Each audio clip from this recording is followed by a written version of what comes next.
Hi, I'm Dominic Calverwell, the business reporter for the Kyiv Independent, and I'm joined this morning by Mr. Chernyshov, the CEO of Naftogaz, and we are currently at the Naftogaz office here in Kyiv. So, good morning, Mr. Chernyshov. Thank you very much for speaking with us today. Good morning, Dominic, and very warm welcome to our viewers.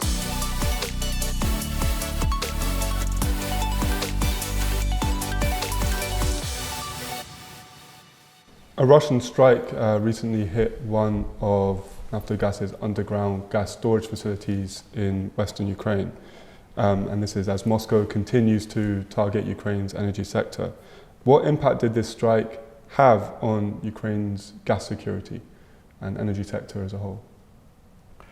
Yes, absolutely. Thank you for bringing this to the table.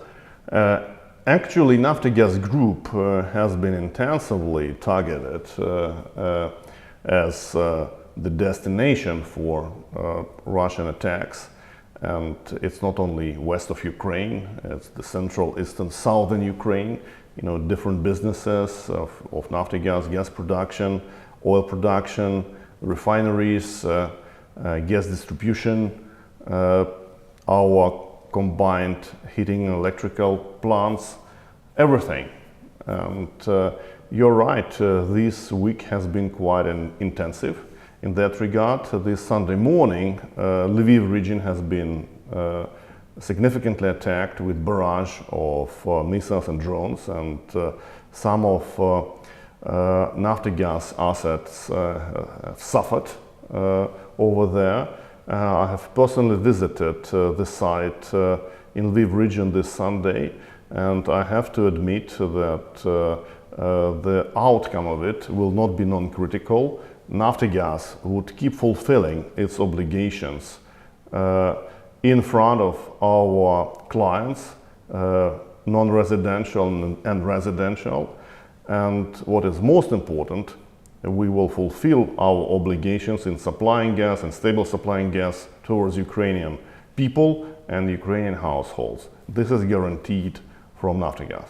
How prepared is Naftogaz for future attacks? And what is needed to defend Ukraine's energy sector, especially for the next heating season? We have been learning lessons after the winter 22-23. I think we have duly prepared ourselves for this winter that is already more or less over. We should develop our capacity and endurance in front of the coming and existing attacks by Russians. We should split it in two main phases. Number one is a passive type of defense, where we have different means in terms of concrete blocks, concrete walls, gabions, sandbags, you name it. We use everything which is possible to protect ourselves from debris and from some elements of the attacks. It is obviously not enough to protect from direct hit of missile. That is why the area number two is so important, is air defense. And Ukraine is still limited in air defense that we can feel and understand that some regions are not enough protected. That is why our overall national focus should be together and counting on our international allies and partners to significantly increase our capacity and our potential in air defense. It will help us to go through any winter and within any conditions. We've kind of come to the end of the heating season, and in 22-23 Russia was targeting Ukraine's energy sector in order to cause suffering with lack of gas, lack of heating in people's apartments. Yeah. So why do you think that they are attacking now as the weather gets warmer and the impact won't be so strong for the average Ukrainian civilian? I think the answer is simple and complicated simultaneously. Number one, it's obvious that Russians are having a war on Ukraine, and they do everything to diminish any potential of Ukrainian energy system and other systems within the country. And they can do it at any moment of the year, and they will do it at any moment of the year. We cannot analyze it. The war, its tactics and strategy brings different approaches. Sometimes it's psychological, sometimes it's instrumental, sometimes it's the balance of powers, sometimes it's might be targeted to actually change the moods of Ukrainians and to make them afraid, and to actually limit the will of Ukrainians to come back to the country during the war, or to even bring the intention to leave the country. So I think Russians are doing everything which is possible. We should not look to any logical explanation. I think it's clear we have a full-scale war in place, and they will do everything in order to make Ukrainians suffer. The fact is that Ukrainian people and Ukrainian nation has made its main decision in February 2022 to fight and to defend this country until it is practically achieved. That is it. And this will not change our intention of doing that. Ukraine has offered its underground gas storage facilities to foreign traders, but do you think that these recent attacks will discourage foreign traders from injecting gas into Ukraine? Thank you for asking this question. Obviously, we very much appreciate the trust of international European traders and energy companies for storing gas in Ukraine. That is important for the overall security of supply and stability in the European continent. This brings a lot in that respect. In that way, we are very much determined to continue and to follow the role of energy hub and gas hub for the European continent here in Ukraine. That is why the overall confidence from our European partners is so important. I would like to admit that regardless of the recent attacks, our energy system and our gas transportation system and gas storage system is reliable and will be reliable. We have passed all the stress tests before the winter. We have learned and actually tried different scenarios that can be achieved. So there's no need to worry about it. Ukraine remains to be a stable energy hub for the European traders. We are right now discussing it during these days with major traders on the volumes of injection of gas during next winter, I'm sorry, and we should go ahead. During the war, such things might happen. They will happen. We should be careful in that, and we have actually modified different scenarios, and we are ready for that. Have some of these foreign traders expressed concerns to you? It is obvious that everyone is following the news and situation development in Ukraine, and the barrage of missiles and drones is obvious for Ukraine during these days. So we are in a constant contact and dialogue with our traders. They are aware about the play of different scenarios that we have prepared before the start of the winter, and they should not be concerned about the future storage of natural gas in Ukraine. We will promote this type of service for the next winter. We're in constant discussions right now, these days, with major players, with major traders, with major energy companies from Europe, and we will definitely do it before the next winter. We should also remember and see that the current volume of European storages is between, I would say, 60–65% full, meaning that we all understand the winter is over right now, and very soon they will start injection process into the storages.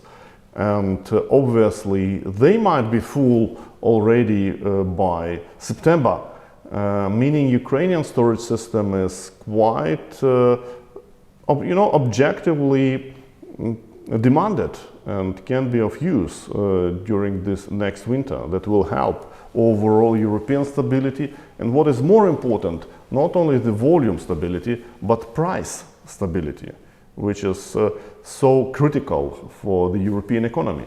How much storage space are you offering to foreign traders for this coming heating season? Of course, we are capable of offering more than 10 billion of cubic meters easily. We are targeting to have something around 4 billion cubic meters of practical injection from European traders before the next winter. Have they started to inject already, and if so, how much have they injected? We have some volumes coming daily from Europeans, even these days, and I think it's a good signal.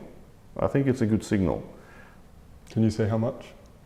We are still in the winter season anyway, so we practically do not inject. So there are some volumes, some millions of cubic meters, I would say, some tens of millions of cubic meters are coming daily. Why is it so necessary and important for Ukraine to be energy independent and gas independent? Every type of energy has been used by Russians as a weapon, and they have manipulated it heavily during the last years, and they are still doing that for some of other countries. And the less you're dependent, the stronger you are. So there are some resources Ukraine is limited of. But in terms of the natural gas, again, we are the second and the third by reserves and resources in Europe, and we can definitely be independent. We can definitely play a role of net contributor of natural gas in the future for other countries. That is why we should limit geopolitical impact of Russian Federation to other countries that brings gas using the cheap prices and political, I would say, motivation. So Ukraine will stay strong. We will continue our gas independence, I would say, strategy. We are capable of doing that. We should do the same in other areas of energy. You see, in terms of the electrical generation, we are self-sufficient, and we have been fully integrated into the European system, having the export and import potential once it's needed. So we go ahead. I think Ukraine should play, and I'm confident, should play a role of energy hub for the European continent, having enough of gas, a big storage of gas, having enough of energy, export potential for electricity, export potential for produced gas in Ukraine. So, and I think we're on that track already. During the war, which is outstanding, and I think we should say thank you to all our personnel from Naftogaz group and overall people that are working in energy industry, in electrical generation, gas production, oil production, refinery, gas distribution, whatever, energy distribution. They are extraordinary, and they are just heroes doing this job during these times. You will not believe, but we still supply gas, natural gas, to something like 200,000 households in Donetsk region, which is extraordinary, and the distribution system is being daily attacked, and it causes some major or non-major, I would say, unstable supply that should be actually fixed. And these works are being done during the shelling, bullets flying over. So I think it's so important to actually give credit to those people who are doing that. They're just heroes. So after an attack takes place in a Naftogaz facility, immediately Naftogaz workers go and repair the site. Is that what you're saying? Yeah, we are present in every region of Ukraine, and obviously in the east and the south we have a daily attacks. Say Kherson, Mykolaiv, of course Kharkiv is currently the very complicated and tragic point. and we have to do repairs daily on a daily basis in some areas, and this is quite dangerous, but we have to do it. And our personnel is doing this extraordinary.